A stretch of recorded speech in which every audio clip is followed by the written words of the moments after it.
শুধু ভোট দেওয়ার জন্য আমরা এই 17 বছর অপেক্ষা করি নাই। আপনারা কিছু কিছু মানুষ বলতেছেন, কিছু কিছু মানুষের ধারণা এবং কিছু কিছু মানুষ এটা প্রচার করতেছেন যে 17 বছর মানুষ অপেক্ষা করছে ভোট দেওয়ার জন্য, আপনি তাড়াতাড়ি ভোটটা দিয়ে দেন। কি সুন্দর কথা।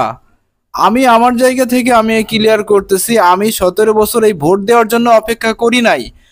দেশের সাধারণ মানুষ 17 বছর এই ভোট দেওয়ার জন্য অপেক্ষা করে নাই। যারা শুধুমাত্র এই কথাগুলো প্রচার করতেছেন, যারা এই কথাগুলো বলতেছেন, আপনারাই শুধুমাত্র ভোট দেওয়ার জন্য অপেক্ষা করছেন। আপনারা ভোট দেওয়ার জন্য 17 বছর অপেক্ষা করেছেন, যার কারণে আপনারা এই কথাগুলো বলতেছেন। আমরা কিন্তু সাধারণ মানুষ ভোট দেওয়ার জন্য 17 বছর অপেক্ষা করি নাই। আমরা এই 17 বছর অপেক্ষা করেছি যে এই দেশের যে সমস্ত অন্যায় অত্যাচার, টাকা লুটকারী, মানুষের প্রতি মানুষের অত্যাচার, মানুষের অধিকার বঞ্চিত হয়েছে, সেই সমস্ত অধিকার ফিরে পাওয়ার জন্যই আমরা এই 17 বছর অপেক্ষা করেছিলাম।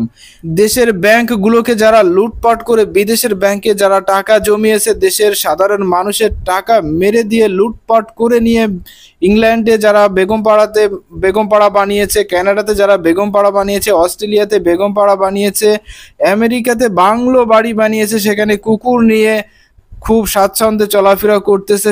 আমরা এই সমস্ত লুটপাটকারীদের হাত থেকে বাংলাদেশকে রক্ষা করার জন্য আমরা এই 17 বছর অপেক্ষা করেছিলাম। আমরা এই 17 বছর অপেক্ষা করেছিলাম যারা টেম্পো স্ট্যান্ডে চাঁদাবাজি করে, এই টেম্পো স্ট্যান্ডে চাঁদাবাজি থেকে সাধারণ মানুষকে মুক্ত করার জন্য আমরা এই 17 বছর অপেক্ষা করেছিলাম।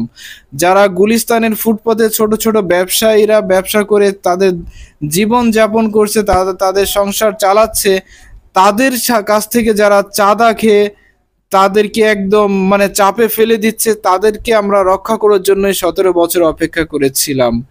দেশের শিক্ষা প্রতিষ্ঠানকে একদম ধ্বংস করে দিয়েছিল বিদেশি যেই সমস্ত ষড়যন্ত্র, সেই ষড়যন্ত্রকে আমরা রুখে দেওয়ার জন্য 17 বছর অপেক্ষা করেছিলাম।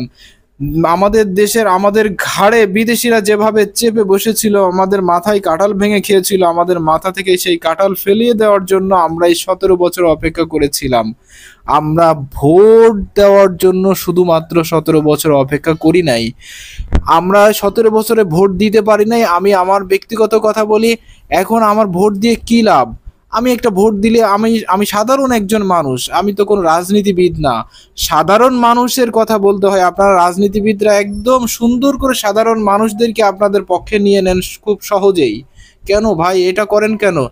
নিজেরা ভোট চাচ্ছেন সেই কথা বলেন। আপনারা কিভাবে এটা বলতে পারেন যে দেশের সাধারণ মানুষ 17 বছর ভোট দেওয়ার জন্য অপেক্ষা করছিল?